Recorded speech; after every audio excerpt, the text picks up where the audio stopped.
Okay, welcome to lesson 3 of expressive skills. Today we're going to look in at the last 3 of the expressive skills that we haven't covered, so phrasing, musicality and communication of choreographic intent. First thing, I have a little quiz for you, so just pause the video. You can do this just verbally, kind of speaking the answers back, or you can write these questions and answers out. Okay, make sure you've just reminded yourself as well that you might be asked to define expressive skills, and make sure that definition is really clear for you.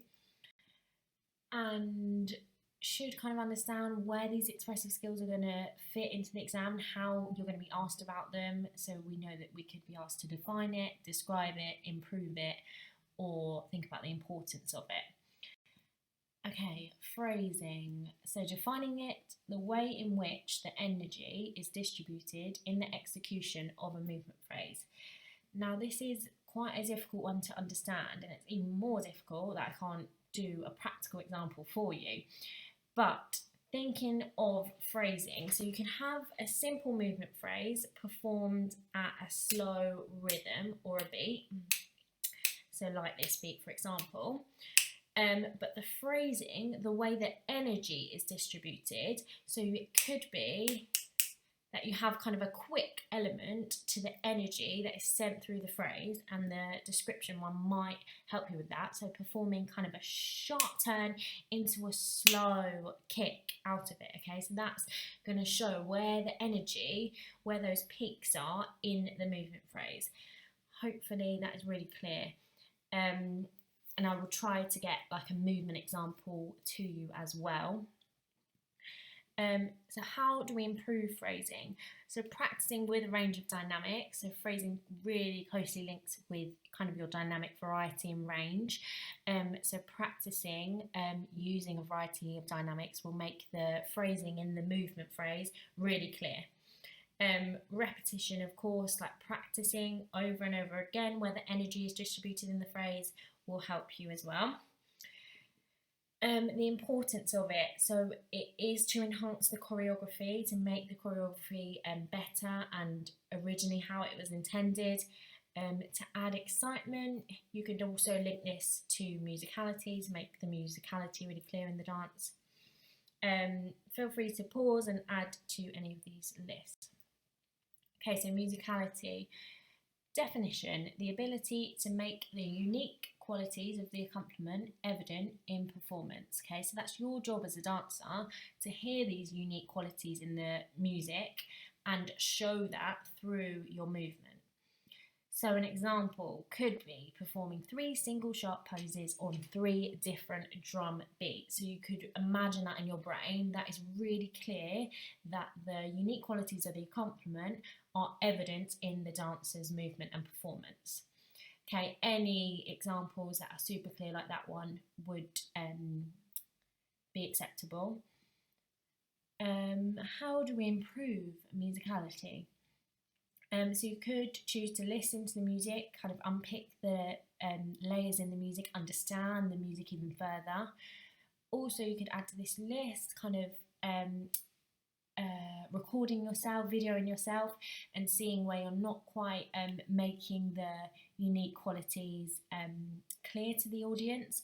You could ask for teacher feedback, peer feedback. You could use the mirrors to check if your body is showing the musicality. So lots of ways of how we can improve it. Importance. So how is musicality important to a dancer too? It can enhance the choreography, can add that connection between the movement and the music, and add to that choreographic intention. Okay, communication of choreographic intent. So how do we define that? So the aim of the dance, what the choreographer aims to communicate, so the intention that the choreographer wants to communicate to the audience. Describing it, so you could maybe use this example, so reach into the corner to show the power of the sun. Okay, that's assuming that the choreographic intention is the power of the sun. So that will need to be a lot longer and a lot more detailed with more links to the choreographic intention if that was a 2-mark question. Improving it. How do you improve the communication of the choreographic intention? So you want to understand what the choreographer aims to show, and you could do that by adding appropriate gestures and really performing the choreography to the highest possible standard, and maybe asking the choreographer what details you need to add in order to show the intention. So, importance of it. So it lets the audience know the aim of the choreography and allows the audience to understand the mood, the meaning, and the character. Okay, what I want you to do now is just make sure that you can remember all 8 of the expressive skills. So just have a think. Pause this if you need to. Can you list all 8? I'm just going to go through them quickly. So we've got focus, facial expression, projection, phrasing, sensitivity to other dancers, spatial awareness, musicality, and communication of choreographic intention. Okay, so we do have a little trick to remember all of these because it's hard. There's lots of skills to know, so it's good to have these little tricks. So it is double F, double P, double S, M, C.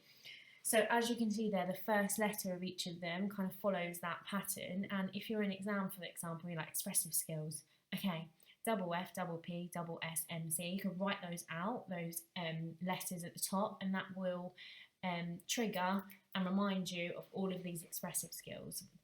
So that's just a little trick if you want to practice that.